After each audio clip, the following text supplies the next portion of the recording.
Po, një element që është shumë i rëndësishëm, që s'mund ta lëm pa e përmendur, është që ju jeni halla e Dua Lipës, superstarit, yllit botëror. Edhe është gjithmonë ai kurioziteti, si është Dua, si person, për te gjithë kësaj fame, për te gjithë këtij angazhimi që ajo ka. Si është Dua si person për hallën Linda? Elion, për hallën Linda, e për hallën Dita, e për fëmijët tanë, e për tezet, e për gjyshin e gjyshen, e për krejt familjen, Dua është vajza e familjes tanë. Kjo na gëzon pa mas, na thjesht dikush më tha si është e mundun. Është e mundun. Dua vazhdon me qenë njeri i thjesht, vajza e familjes. Dua as pak nuk është tjetërsu, as emocionalisht, as në veprimet.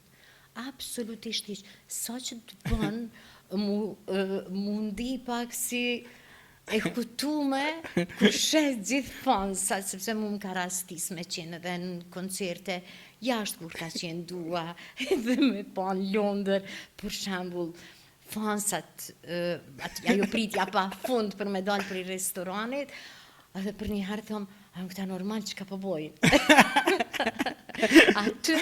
Aty ti pak mundesh me ndi atë famën e Duas, pavarësisht që na mrekullon me suksesin e vet, po flas Dua vazhdon me qenë Dua e familjes, Dua një vajzë e cila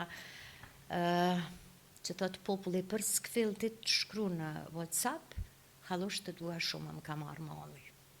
Thjesht. A vazhdon me qenë pranë, sidomos kur vjen në Prishtinë për Sunny Hill, vazhdoj me qenë bashkë me ta për krejt ditë, sa herë që mundohet me gjetë kohën për një pushim, disa ditor, dikun jug të Shqipërisë, për një takim.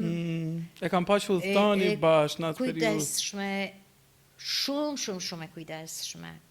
Tepër është e kujdesshme në krahasim, po ta me punën e madhe që e ka, angazhimin e madh që e ka, edhe po mos të kish thirr, nuk kish me qenë çudi për neve, sepse kishim respektu punën që po e bën. Kishit arsyetu. Jo, kjo është puna, ne zakonisht kështu ndoshta është gjenetike, e marrim punën, familje, dashnin e familjes e njëjtë dashni dhe vazhdojmë jetën. Po, çka ju bën më shumë krenare ajo? Suksesi